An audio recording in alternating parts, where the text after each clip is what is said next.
Hi guys, this is Dan from Magic Pachinko Restorations with another short video on a vintage Pachinko machine. Sure hope you like watching these videos. I enjoy making them. I've got a lot of nice comments from both on YouTube and at the website that people love to look at the videos and can gain information from them and so on and so forth. So I do it for two reasons. I do it so that there are people out there that like to watch them. But mainly these videos are made for the owner of this particular machine so that they get a chance to see what we've done to the machine and how to properly load it. So if you are the owner of this machine, you want to make sure you watch it all the way through because it's at the end that I show you how to load it properly. So this is a 1972 Nishijin Model A. It's a recycler. And this was the original playfield. Very water stained and so on. And rather than having this same playfield put back on the machine, the customer opted for the Japanese, they call it Japanese block art, wood block art, I guess, wood block art. It's a much darker pattern. Probably almost 100% of the original Pachinko machines had the white background. Or a colored background that was vivid. This is much more subdued, but it's really got kind of a cool look to it. And then it's offset by all of the sparkle of the brass nails and the center attraction and so on and so forth. So full restoration was done to this. Everything cleaned, everything taken off, you know, all of the wood, so on and so forth. Now, one thing that I found out very late in the rebuild process was that this machine was missing a very important part. And at first I kind of panicked because I thought, uh-oh, that's going to be hard to replace. So on these machines, the ball handling mechanism is located here rather than being on the door. It's held in by a couple of screws. And what was missing is this cover. This whole cover was missing. So without that cover, the balls would just fall out. And I kind of, like I said, I kind of panicked when I first saw it. But then, hard to do with one hand, hang on.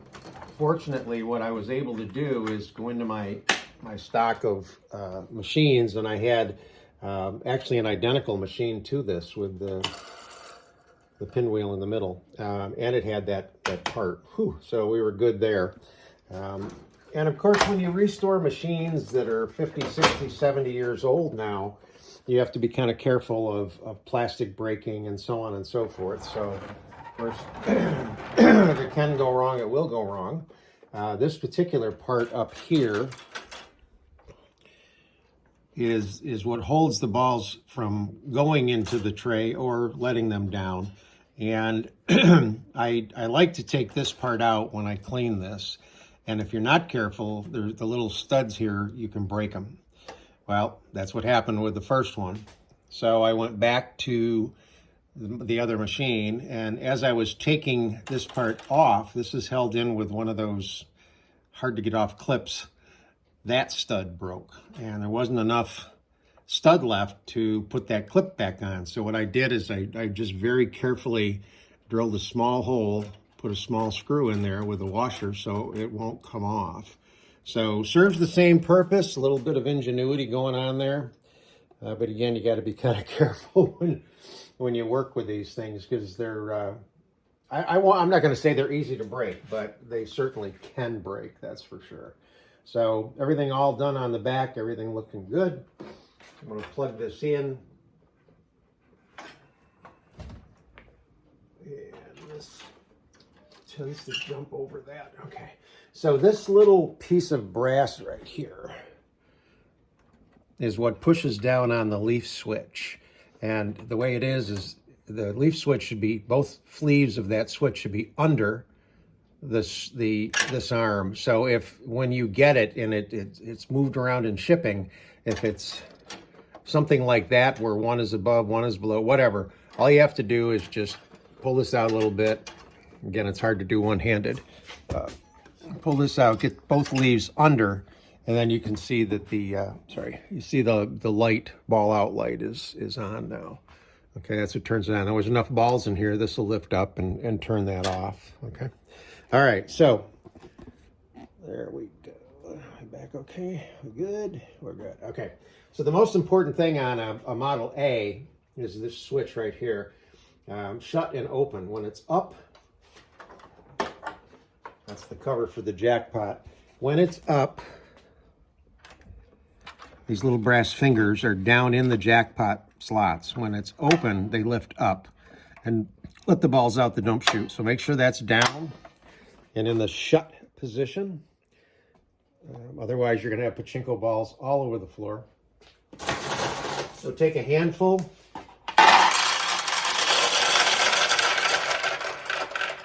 And if the machine is set up properly, they'll run from here, down, down, here, across, and into the jackpot. And that's where they stop. So there's 14 balls sitting right here now, waiting to go out as a win.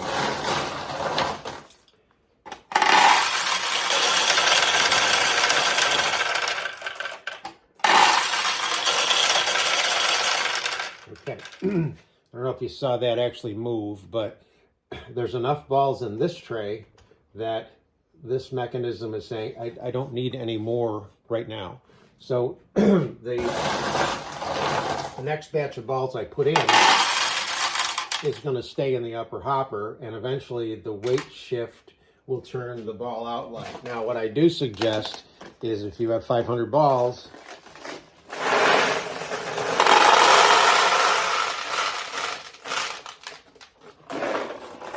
you put 450 of them in here. You can also just add a few balls to this tray. It's not going to hurt anything. But now you've got this fully loaded. It's loaded right to here. It's waiting until this tray needs more balls. And when it does, this is going to go down and let more balls into the tray. All the losing balls come back into the machine here and feed the jackpot again. That's why they call it a recycler. So the only other thing that you need to be aware of is where your seesaw is. This white piece here with a little wire sticking up is the seesaw. When it's tipped this way, the light will come on, and that's what happens when you get a win. But to get ready to play, you want to make sure it's tipped back the other way, because all the winning balls get captured within this clear plastic. They run down a ramp. They go into the seesaw. The seesaw tips. It brings the ball down to, this is the jackpot arm right here. This will move out of the way. Jackpot arm will drop. It releases the balls, and then the winning ball drops out and comes out the front tray. Now, again, that's the way that a Model A is supposed to be set up. Okay, so let me show you something on this, and then I'll turn the machine back around. And I don't know if you can tell. This machine, the way it sits, is actually tipped this way. It's leaning forward, not back, the way it should be. So when the owner gets this, they're going to have to either put something under the front feet, a couple of felt pads or something, because it just needs to be tipped back. Now, if we leave it like this, and you get a win, then it functions properly in the sense that the 14 balls come out here. The winning ball, the design is to bring that winning ball down here. And when it's tipped forward, that's what it will do. Now, for it to play correctly, this machine really should be tipped back so that the balls lay against the play field.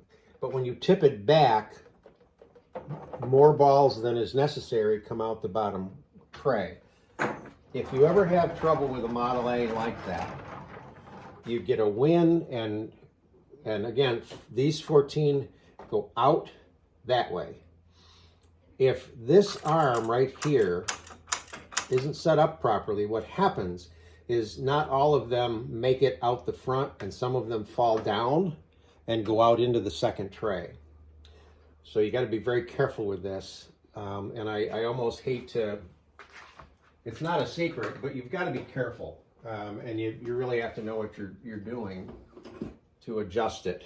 But what needs to happen is this arm right here needs to go up higher, because it affects the seesaw.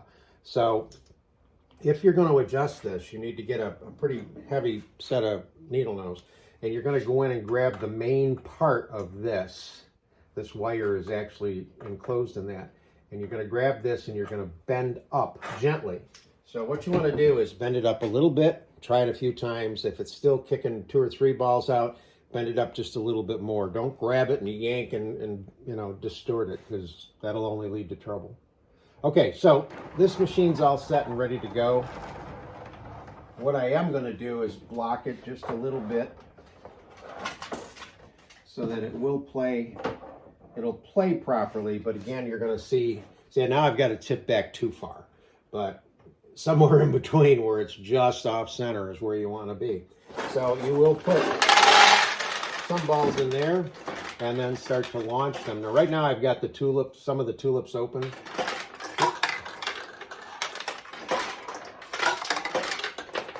There, right in the center. So there's the 12 balls, say, but a couple of them came out down here. Now, is that a bad thing? No, because you're just going to scoop these and put them in here, or you're going to bring them over and do them in the top. But again, if this machine wasn't leaning back so far, it would work exactly the way it's supposed to. So we'll see if we can get a couple more wins.